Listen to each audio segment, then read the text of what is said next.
to introduce Damon Jenkins. I understand Damon is a prospective Rotarian at this point. But he currently serves as Senior Vice President and Twin Cities Regional Market President for First Independence Bank, which is Minnesota's first minority-owned and minority deposit institution and full-service commercial bank. He earned a bachelor's degree in educational psychology from the University of Minnesota and has worked in the banking industry for more than 16 years. He served in various banking roles, including vice president, district manager positions at Wells Fargo and U.S. Bank in Minneapolis. He's active in the community and is a leader in diversity, equity, and inclusion. He currently serves as an executive board member of the African Development Center and the Minnesota Black Chamber of Commerce, and volunteers and supports other Twin Cities nonprofit organizations. When he isn't at work or in the community, he spends his free time fishing. You know, I wish I could do more catching and less fishing, but I understand how you do. But he also likes to grill, he goes to church, he watches sports with his family and friends. So please welcome Mr. Damon Jenkins.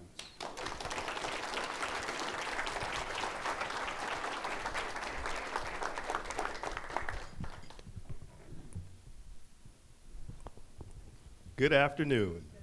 Good afternoon. District 5960.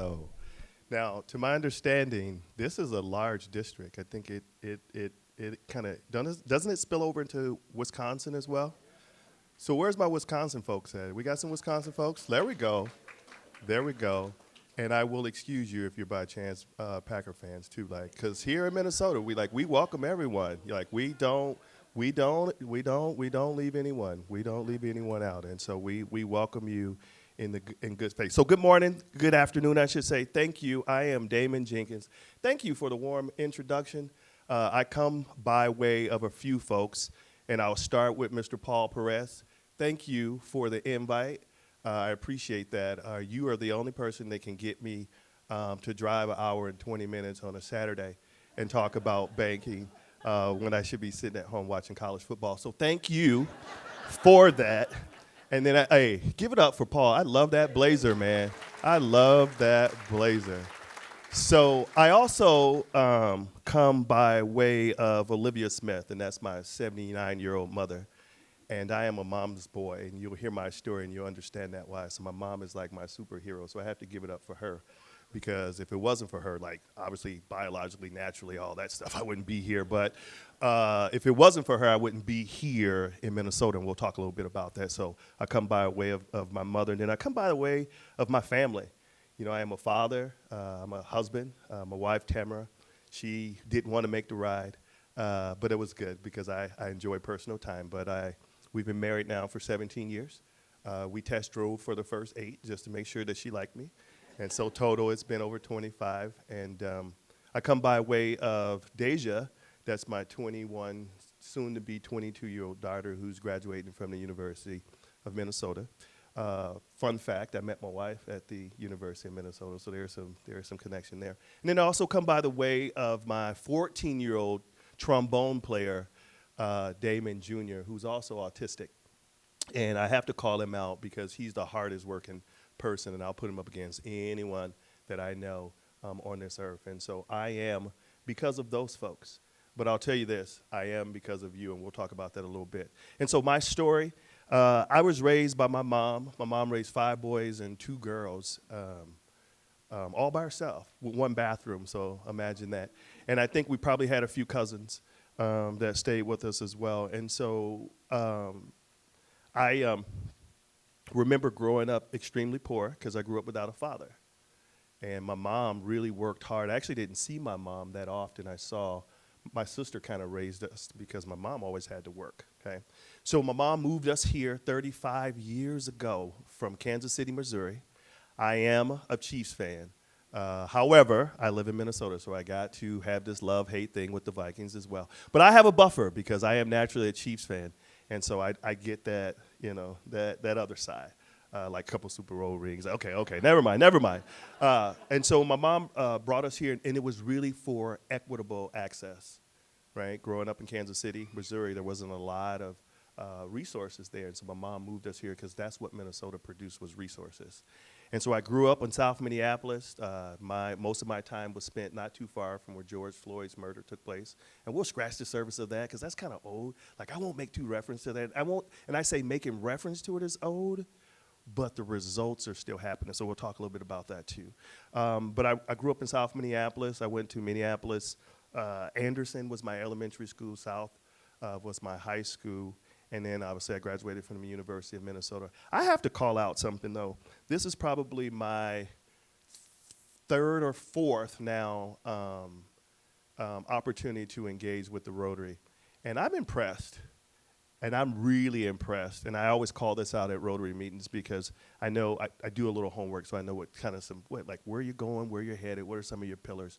And I know that you've really been leaning into this diversity, equity, and inclusion thing. I think that's one of the hot topics that have been going around. We're going to change that acronym around a little bit because it's getting kind of watered down. I roll my eyes too when I hear that stuff because we hear it too much. So we'll talk a little bit about that. But I have to call something out. Because often when we talk about diversity, we think about, if we're being quite honest, we think about people that look like me versus people that look like you, Brad, right? Let's be honest. You guys got to be honest with me, and you got to talk to me because we're going to have a conversation. But that's not just solely diversity. When I look around this room and I see these young folks here, that's also diversity. So give yourselves a hand there because I love the fact that I can look in here and I can see people that are older and I can see people that are younger. So this is also modeling diversity, equity, and inclusion as well. Okay, so I had to call that out. So I graduated from Minneapolis South and went on to get an educational psychology degree at the University of Minnesota. And I'll tell you, I started out on my journey to be a youth worker. I majored in ed psych, but I also minored in youth studies and African American studies because I just wanted to help people. You know, when I first moved here at 12, I was introduced to the Boys and Girls Club. Anyone know about the Boys and Girls Club? And the Boys and Girls Club, I'm a proud alumni, and I serve on that board as well. I probably should update that bio. But one of the things that the Boys and Girls Club did was connect me with people that didn't look like me. Connect me with people that pushed me and molded me and challenged me to go above and beyond what I could imagine I could be. And then I played some sports. Got into sports, and what the sports showed me is how to be a leader, how to be a teammate, how to coexist with other people, how to deal with adversity, and how to lose, because we had a pretty sorry squad our first couple of years. And so imagine learning how to lose. But that was one of the best life lessons at that time that I could learn, because you can't be a winner until you learn how to lose, right? And so I did that, and I remember as growing up, and my mom was a renter. And what she told me was, she's like, you know, I got to get to a point where I can start to think about building generational wealth. And I was 11 years old then. I didn't know what the heck she was talking about, generational wealth. I just needed some gym shoes so I can go to Boys Girls Club to play for this horrible basketball team. But my mom started this process. You guys familiar with an agency called Acorn? So my mom started, and she got connected with someone at Acorn, and they got her into accredited counseling, money management thing, and ultimately she was able to pay off some unresolved things, have some resources to build some equity in her checking and savings account, increase her FICO score, and she bought her first house, right? So understanding that access means everything, because my mom did that, now myself and five of my other siblings are all homeowners, right? And so as I think about my path and my journey, I'll tell you, it's really about me understanding, coming from a disadvantaged environment, that I'm fortunate and blessed because there were people that tapped into me. There was resources that we were connected with that put us on the path where now we can be a blessing to other people.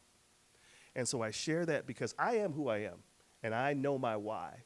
And what I would challenge you, we'll start here and then we'll come back to this, is what's your why? What's your why? And how does it impact other people? See, because we have this luxury, and I'm a banker, so I won't talk too much about anything but numbers maybe, because I'm a banker. But we have this luxury that sometimes we can get so busy, or we become so successful in life, that we can pull up in our garage and close our doors and say, not my problem. That's not my problem. I'm too busy with that. No one is exempt from that, right? There's no culture, there's no color, no one is, everyone can experience that. But I would challenge you that as you lean into your why, you won't allow yourself to do that. So I am a 17-year now banker. Started my banking career at U.S. Bank. And in fact, U.S. Bank hired me as a branch manager with no banking experience. Now, I wouldn't recommend that as a career path in banking. Trust me on that. But once you continue to hear my story, you'll see how I just kind of lean into opportunity. And so I started at the Golden Valley, if you know anything about the Golden Valley area. So I started at the Golden Valley Lunds and Byerly's. There was a little U.S. Bank branch in there, probably 200-300 square feet. Started my banking career in there and had some success there and really was there for about another 5 years, and then I got promoted to district manager. But then I think about, like, how did you get to that career path? There was someone that poured into me. My district manager, she actually lived out here in this area. I think it's Farmington, I think it is. And so she put me on a development plan, and she said, I want you to be my successor. And then she challenged me to show up early and do all these other things that I thought she was just picking on me, but she was really sharpening me. And at one time, I was gonna go to HR on her. I was, because let me tell you what she told me. She said, listen, you need to be here earlier than any of your peers. And anytime you show up here on time, you're late. And I'm going to call that out. And then she said, and I want you to understand that you being the only black branch manager in our district, you have to work 2-3 times as hard as your other peers. She said, I want you to understand that people hedge their bets against you, and they're probably going to count you out. So if you want to be successful in this banking industry, you're going to have to work 2-3 times harder than the next person. So imagine hearing that, and imagine hearing that from a white woman. A white person, I'm black. I'm like, first I had to take a step back here because, Glenn, it didn't sit well. And my first response was, she's only saying that because I'm black. But you know what the reality is? That's why she was saying that, because I was black. But this is what it taught me, though. It wasn't about anything but understanding the situation that I was in and pushing me to maximize my potential. And so I still thank her. We keep in touch, because once I realized where she was trying to take me, if it wasn't for that conversation and then me really working on it, I wouldn't be in this position. I wouldn't have moved into the district manager role, because her boss didn't want me as the job. He had his eyes on someone else. Well, she couldn't tell me that because he was our regional leader. But what she prepared me for, what I was up against, and she gave me an opportunity to prove that I was better or just as good as those other people. So I did that for another 7.5 years, and then I had the opportunity in October of 2019 to go over to Wells Fargo. Now get this. I've been at U.S. Bank for 12.5 years. I've built this. U.S. Bank is the hometown bank. Wells Fargo just went and coming off the turn of all that scandal stuff. And then I sit down to my wife and go, babe, I'm about to go to Wells Fargo. She looked at me and she said, are you okay? Right? Because obviously, Wells Fargo at that time didn't have the best reputation. And then I went and talked to my mother, and I said, Mom, I'm about to make a move. And my mom's so biased to U.S. Bank, like everything about, like, U.S. Bank can't do anything wrong, even now. I still can't get her to move her main account from U.S. Bank to First Independence Bank. But anyway, so I told her that, and she goes, sweetheart, are you okay? But where that opportunity was for me to diversify myself, for me to really help that institution lean into some things that it was trying to do. So unfortunately, I made that move, and then a pandemic happened. 5 months into that, we are now into this COVID-19 thing, and now we're trying to figure out how do we keep people safe while we can't close banks, so people have to have access to their money. So I did that. And then shortly after that, we had this murder of George Floyd, and then everything else that took place from there. Okay, I don't know if this is the right time to make a career move, but so shortly after that, you had 5 banks. So Bremer, Bank of America, Huntington, U.S. Bank, and Wells Fargo got together and said, how do we lean in understanding what took place here? Because now the world is watching, everyone's tuning in, understanding, like, what took place in Minnesota? My gosh. I thought this was Minnesota nice, right? But the murder of George Floyd like rocked, I think, this state to its soul because we saw, and think about this, we weren't busy. A pandemic happened. That's where I think life has a way of getting tricky because we were forced to sit still and witness that. And you think about that, if we weren't in the middle of a pandemic, we would have been so occupied and so busy that we wouldn't have been able to experience that lack of care as we saw it, right? Now, I don't get on the side of should Officer Shaw have been prosecuted. I don't get on the side of it. I talk about people. I'm just talking about the fact that people got to experience something that happened to another person. So as a result of that, we had a lot of things go on in our communities, right, from the social unrest to people acting out, and there was riotings and things like that. But I challenged folks at that time to look at the root cause. Like, what was the real cause of that? And it comes down to a lack of resources. It comes down to racism. It comes down to marginalization. It comes down to other people not having access to equitable resources like others, like us, like myself, right? And so the banks wanted to address that, and specifically understanding that here in Minnesota, we have the worst home owner gap between white households and black households in the nation. I'll give you some statistics. White ownership here in the state of Minnesota is about 72%. Compared to people that look like me, it's about 27%.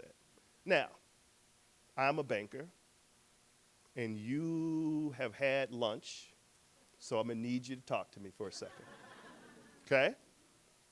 What's one of the direct ways or the direct paths to building wealth and passing it down to the next generation? Right? Home ownership. That's like something it's like obvious, right? Home ownership. But believe it or not, those aren't dinner table conversations of most households, especially underserved households. So think about that. You have a 50% home ownership gap in this state. So when you think about some of the things we're seeing now, it's a result of it. Okay? So the banks wanted to get together and address that. How do we improve home ownership in this state? Because if we can just do that, and really if we can get to being the tallest dwarf, meaning if we can just get to the average and not be the worst, that's 11,000 people into home ownership. 11,000 people into home ownership. Let me give you some more numbers here. Because of systemic racism, it's cost this state over $250 billion as far as consumption and people participate in our economy. $250 billion. Let me give you a broader number. If we don't continue to lean into this, by the year 2030, I believe it was, it's going to cost our national economy $16 trillion. Often when we talk about this, we lean into, you hear people talk about the moral. I'm talking about the business because I'm a banker, right? And I'm a capitalist, and if you're being honest, you are too, because capitalism is what governs our life. And capitalism favors what color? Green. That's all right, that's fine. You know where I'm going. But who, no, I won't go there. But green. So at the end of the day, this is about, yeah, this is about money. That's the case that I want to build. That's why I'm in this, to get people connected to money, to resources. Because right now, I want to favor one color, green. Now, I want to be very intentional about underserved communities, especially communities that look like me and other peoples of color, because there are some systemic things that we have to just get right. It's like running a race. Brad, can I pick on you a little bit just because you're sitting there and you got an easy name? Okay, good. So Brad and I was in a race, right? And if Brad starts right here and I start right here, who has the advantage? It's just that simple. That's what we're trying to catch up. We're trying to wedge this gap. That's all it is. We're not trying to pull Brad back. That's not what this is about. Because Brad's a hard worker. We can't minimize his work ethic, but what we're just trying to do is wedge the gap. So then if Brad and I start here and he outworked me, Bruce, that's okay. But is it right that Brad starts here and I start here and we're held to the same standards? What do you guys think? No. So that's what this is all about. That's what this work is all about. That's why we're trying to get people into home ownership. So the banks got together, they wanted to address that. And one of the ways to address that was to look at bringing a minority deposit institution into the state of Minnesota. Studies show that when minority deposit institutions are in underserved communities, guess what? It works. It works. It really works where the institution grows, because you got to grow your bank, right? But the community comes along with them. And then they have this whole thing that starts to chip away at the systemic barriers that lead to something. So the banks reached out to First Independence. Now, get this, First Independence Bank was one of the positive outcomes of the 1967 Detroit riots. Yeah. Believe it or not, that Detroit riot was a result of police brutality. So understanding the why. So I was working at Wells Fargo. The senior leaders at Wells Fargo tapped me on the shoulder and said, sign this NDA, and then I want to tell you what we got in store for you. Was I the tallest dwarf? Was they voting me off the island? I don't know, David, but my regional manager called me in and said, we got some plans for you. So they were in talk with First Independence Bank, and those banks stood up $200 million in loan assets to help First Independence come into the market. So First Independence is a direct result of the murder of George Floyd and what took place after that, right? And so I got hired because the bank was coming from Detroit. It wanted to hire someone in the market that knew community, but also was a banker, so Wells Fargo, and I learned that U.S. Bank recommended me. So what we're trying to do, one, I talked about it, improve home ownership. So we're working with underserved communities, we're working with low to moderate income communities, but we're also being very intentional in understanding that black communities and communities of color are gonna need some additional resources. We're a small bank. We doubled in size, but we're still only just under $600 million in loan assets. And if you know about banking, that's small. When you compare it to a Wells Fargo, that's trillions, right? When you compare it to a U.S. bank, that's over $600 billion. But we wanted to be a part of an ecosystem that we said, how do we work together? And what was significant about that is you had 5 banks. I worked for 2 of them that parked their shield at the door and said, how do we just lean into people? So home ownership is one of the things that we're leaning into. The other part of it is small business, where we're helping small businesses get access to capital, but also getting resources to grow and scale their business. So when they get in the game, you can look up and they're still around here in 5 to 10 years. And then let me back up. When you go to home ownership, we can't repeat what we did in 2007 and 2008, right? We got to get people into homes. We got to make sure that they have equity in it, and we got to make sure that we tackle this thing called sustainability. Because whether it's a new build or existing home, you're going to have to repair something in a year or so. I just bought another home, and I swear 2 years into it, hot water tank, water softener, like those are big repairs, right? But so we can't get these first-time homeowners into this without having some type of reserve. So all the banks, along with some institutions, we're working on a resource that's going to give people down payment assistance, but it's also going to give them a reserve. And what happens with that is if they don't use that reserve in the first 5 years, it'll go towards their principal. Right. So really trying to do some really different, some things that we partner with CDFIs. We're also a bank, but we're a CDFI as well. So a CDFI means, that stands for Community Development Financial Institution. So it's not a bank, but it's an organization that have funds and they deploy capital for businesses. In our cases, we do it for home ownership and things like that. Not necessarily at a discount rate, because let me be clear, we're black owned, but we're not black only, so I need business. Me at all, because I understand how banking is a relationship, but just share some of it, right? We need that.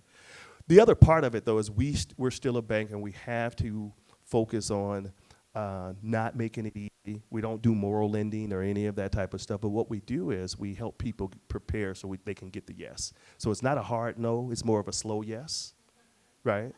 And what that looks like is, Tom, you come in, and unfortunately, if timing is not right, but we're going to get you connected with our Operation Hope program, where we're getting people on the path of increasing their credit scores beyond a 700. That's a free service that we offer to community. And so that's how we planted our second location. We opened our first location, let me say this, by way of Wells Fargo, because Wells Fargo donated a building. right? And so university, you guys know where the KSTP news station is? We're right across the street from there. That's our first location. We opened our second location 7 months after that, right in the heart of what took place right down the street from the 3rd precinct on Lake in Hiawatha, because we wanted to be a part of the solution there. We really wanted to be back in that community because banks are beacons of hope. And we wanted to bring hope back to that community, but we also wanted to bring accountability back to the people of that community to say, you have to do the work as well. And so when I think about all the things that the Rotary does globally, it was exciting to connect with, I think we have relationships now with 8 of the Rotary clubs, and we're now working with the business owners on Lake Street. Some of you may be familiar with this initiative, but I think we got folks from Eden Prairie or Celsius. Oh, they're going to get me if I don't give everyone their shout out. Eden Prairie or Celsius, downtown, and Edina. And we all meet monthly with the business owners on the Lake Street corridor to be a resource to them. And these are resources, whether it's business planning to grow and scale your business, how do we help be a part of solutions to bring business back to that community? And I'll tell you, it's working, because we've went now from, when I first got connected, from 19 business owners joining to about 45 now. And let me tell you the power of the Rotarian. I don't have to tell you this, but let me confirm it. Let me tell you how much influence you guys have. So these same community of business owners had been writing letters to the mayor of Minneapolis and some of the constituents for quite some time, just don't forget about us. Never got a response. Never got a response, for whatever reason, Well, partnered with the Rotarians, and we composed a letter, and guess what letterhead it was on? Do you think we got a response from the mayor? He was the first one to respond. So the power of leveraging what you guys have to think about right here in Minnesota, right? How do we align that? And that's how I got past. You know, I think about me in this career. I'm planning to retire in 9 years, early. And I'm not, I mean, the platinum may think I'm not that old, right? But then placed on this path, and it probably added a few more years to it. And I said, why? And then what I've learned is, because this is where I need to be. There's people that just need access to resources. And when I think about my entire experience, it was people pouring into me. It was programs and things like that that got us to where. And so as I now understand my why, I live my why to serve other people. You know, I wake up every day thinking about what can I do to make someone else's life better, because I've been a blessing. I've been blessed, so I should be a blessing to other people. And that's what we're hoping to do with this bank. We can't solve it all. We're not even big enough. We don't have the capacity nor the resources to solve it all, but we're working with 5 of the other banks. And in fact, 6 of the largest banks in the United States are all investors in First Independence Bank.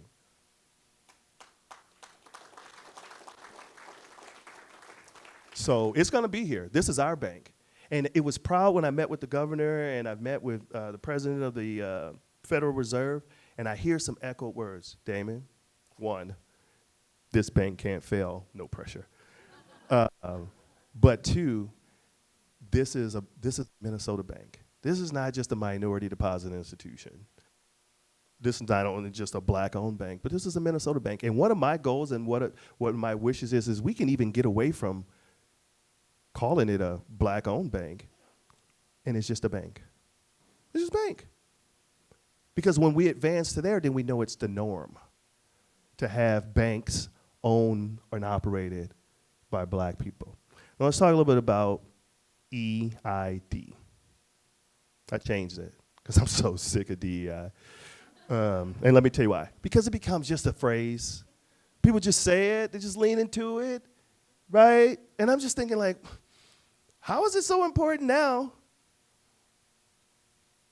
in these last 4 years? Whatever. So we're going to change that acronym. How am I doing on time? Okay. We're going to change the acronym. I had to. I'm an ideal stealer. Ibrahim, it wasn't me. But I got to give credit to my colleague at the University of Minnesota. She changed the acronym to equity, inclusion, and diversity.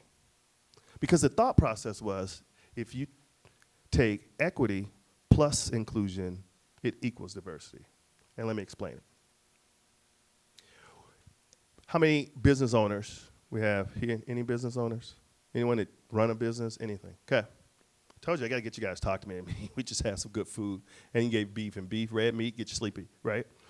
So wouldn't you agree with me, and if you don't agree with me, because I'm up here with the mic, but wouldn't you agree with me that to grow and scale your business, you have to have a diverse customer base? So this is the question I'm going to pose, and then I'm going to back into this EID thing. Why wouldn't we want that in the workplace? As a captain of a team, as a leader of a team, why wouldn't you want that on your team? Because often, that's why I had to compliment the youth being in the room. Often when we talk about diversity, we just think about getting some black and some white folks and some other, and then there we go.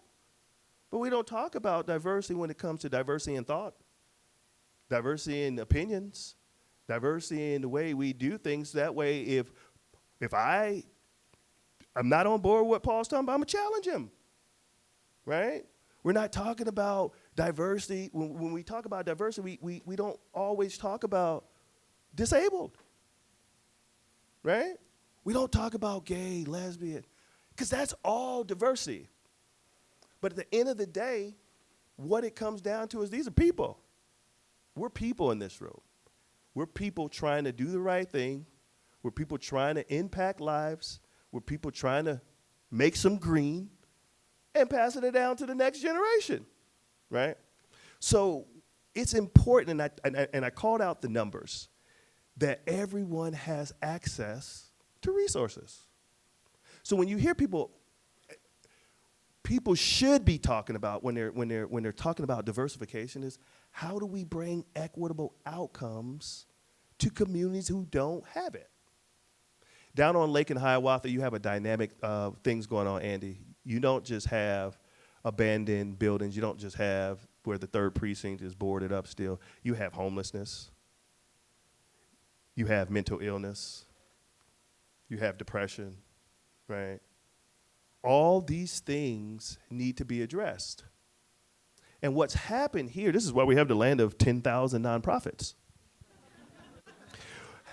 We're a very generous state. Remember, I told you, I know that. I reap the benefits of that. My mother moved us here for the resources so we can have a better life. So we're used to that.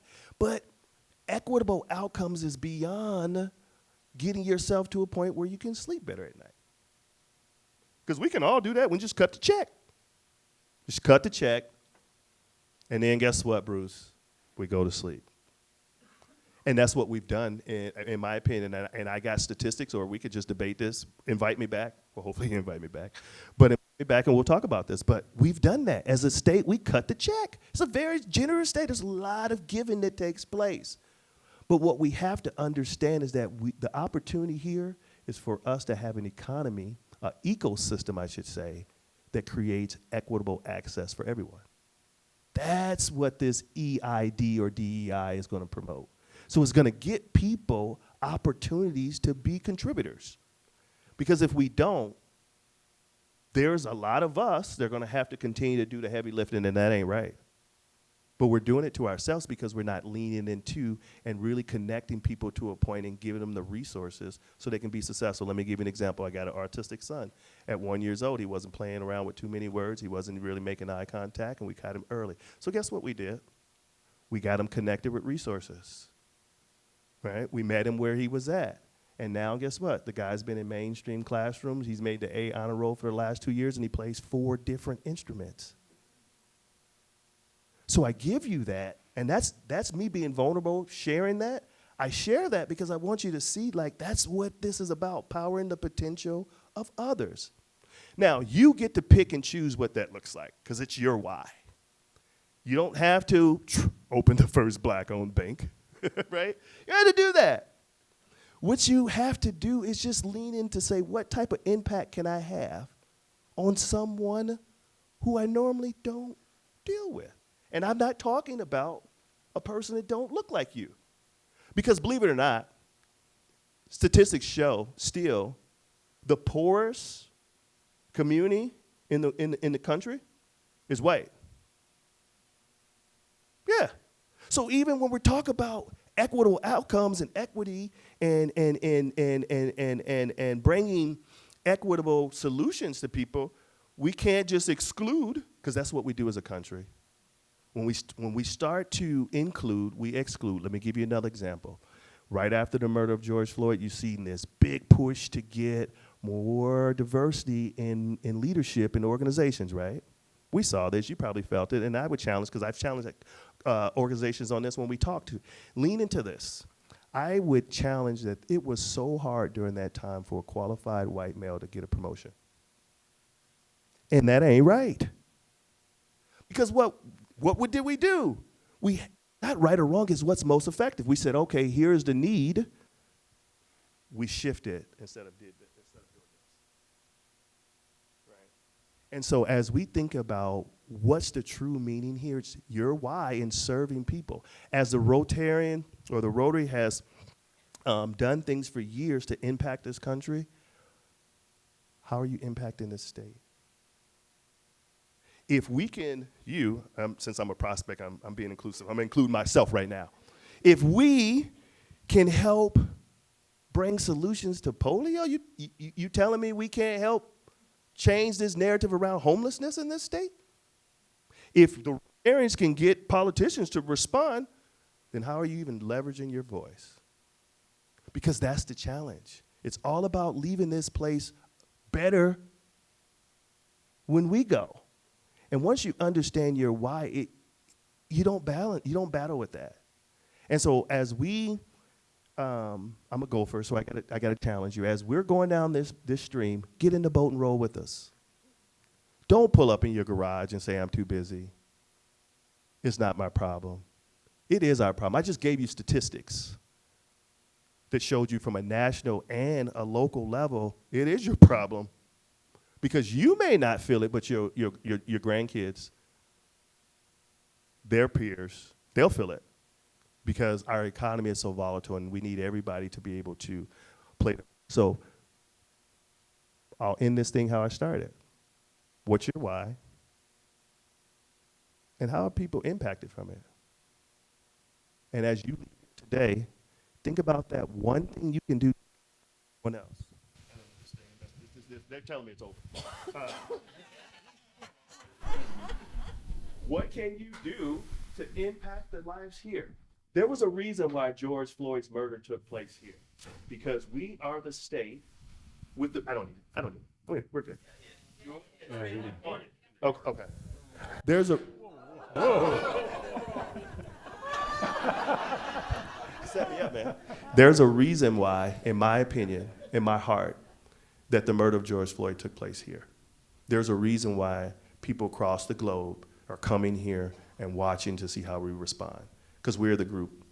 We're the folks that can respond in a positive way. We are the folks that can create a blueprint for other states, other countries to really lean into. So what did you learn and how did you make it better?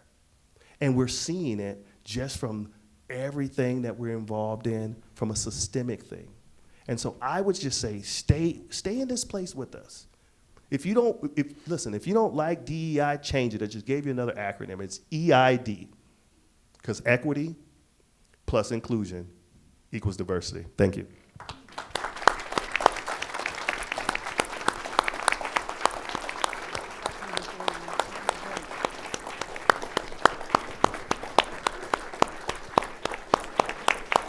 Thank you so much.